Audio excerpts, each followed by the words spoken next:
സമൂഹത്തിന് വളരെ പ്രയോജനം ചെയ്യുന്ന ഒരു സന്ദേശം കൊണ്ട് കൊടുത്തു. എല്ലാവരും നന്നായിട്ട് അഭിനയിച്ചിട്ടുണ്ട്. Thank you.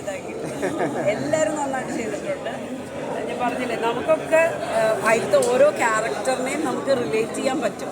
നമ്മുടെയൊക്കെ ഒരു ഫാമിലിയിൽ കാണുന്ന ഓരോ മെമ്പേഴ്സ് അല്ലെങ്കിൽ നമ്മുടെയൊക്കെ ജീവിതത്തിലൂടെ കടന്നു പോകുന്ന ചെറിയ ചെറിയ ഇൻസിഡൻസ് അതൊക്കെ കോർത്തിണക്കിയിട്ട് ഒരു നല്ല ഇന്നത്തെ സിനിമ തന്നെ, ഇന്നത്തെ കാലത്ത് നടക്കുന്ന സിനിമ. അതെ, ഇന്നത്തെ കാലഘട്ടത്തിൽ നമ്മൾ കാണേണ്ട ഒരു സിനിമ. Thank you. ഫാമിലി ഓഡിയൻസിനെ കരുതിയുള്ള ഒരു മൂവിയാണ്.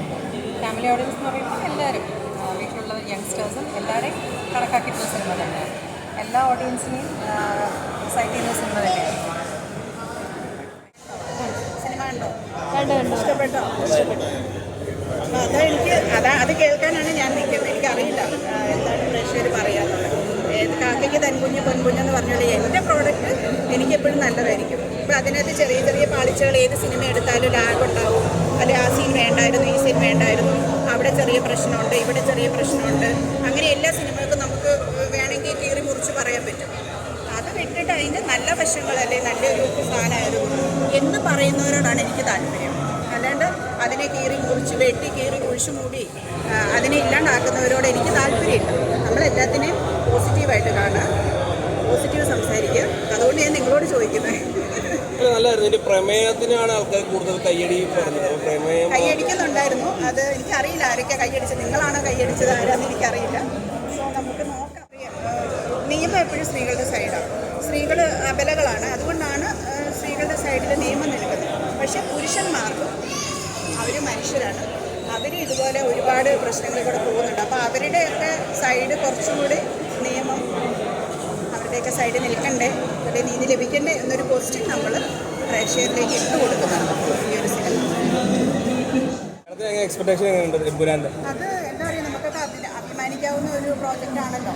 അത് എന്താ പറയുക, മലയാളത്തിനെ നമ്മുടെ മറ്റുള്ള എല്ലാ പാൻ ഇന്ത്യൻ ലെവലിലും ഇന്ത്യയുടെ എന്താ പറയുക ഇന്ത്യയിൽ മൊത്തം അതിനെ എല്ലാവരിലേക്കും എത്തും എന്ന് ഉറപ്പുള്ള ഒരു പ്രോജക്റ്റാണ്. അപ്പോൾ അത് നമ്മൾക്ക് അഭിമാന നിമിഷമല്ലേ. എമ്പുരാൻ വരട്ടെ, ഞാനും കാത്തിരിക്കുകയാണ്. എന്തോ തീർച്ചയായിട്ടും കാണും.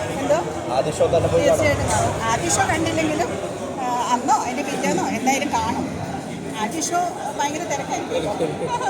ഇന്നലെ ആണെങ്കിൽ എമ്പുരാൻ്റെ റിലീസിൻ്റെ ഡേറ്റും അന്ന് തന്നെ ഈ സമരം ഉണ്ടാകുന്ന രീതിയിൽ ഫേക്ക് ന്യൂസാണ്. അതായത് അപ്പോൾ ഈ മീഡിയാസ് ആണെങ്കിൽ ഈ പറയുന്ന പോലെ ഇത് ദുരുപയോഗം ചെയ്യുന്നുണ്ട്. ഈ ഒരു സാഹചര്യത്തെ ദുരുപയോഗം ചെയ്യുന്നതായിട്ട് തോന്നിയിട്ടുണ്ട്. ഈ ഫേക്ക് ന്യൂസുകൾ വരുന്നതൊക്കെ തന്നെ ഈ ഒരു സിറ്റുവേഷൻ കൊണ്ടാണല്ലോ. അതെന്താണെന്നറിയോ, സത്യത്തിൽ ഇങ്ങനെയുള്ള സംഭവങ്ങൾ ഒരാളൊരു പ്രസ്താവന ഇറക്കുന്നു, ഒരു കാര്യത്തിനെ പറ്റി സംസാരിക്കുന്നു. ഇപ്പം ഞാൻ ഇവിടെ നിന്ന് നിങ്ങളുടെ മുന്നേ നിന്ന് ഇതിനെപ്പറ്റി സംസാരിക്കുക. അപ്പം എനിക്ക് ചിലപ്പോൾ കൃത്യമായിട്ട് അത് നിങ്ങളിലേക്ക് കൺവേ ചെയ്യാൻ പറ്റുന്നുണ്ടോ എന്നുള്ളത് എനിക്കറിയില്ല. നിങ്ങളതിനെ എങ്ങനെ എടുക്കുമെന്നുള്ളത്.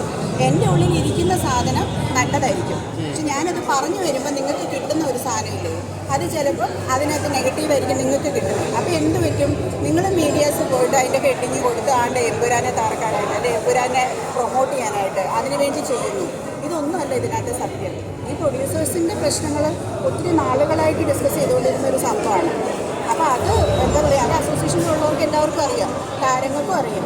അപ്പോൾ ഇതിനെ ഒരിക്കലും ഒരു പ്രേക്ഷകരുടെ മുന്നിലേക്ക് പോയി നിന്ന് ഇട്ട് കൊടുത്ത് അങ്ങനെയൊന്നും വലിയ പ്രശ്നമാക്കേണ്ട കാര്യമുള്ള കേസല്ല ഇത്. സംസാരിച്ച് തീരാവുന്ന കാര്യമുള്ളൂ. അതിപ്പോൾ അത് പ്രശ്നം സോൾവ് ആവുകയും ചെയ്തു.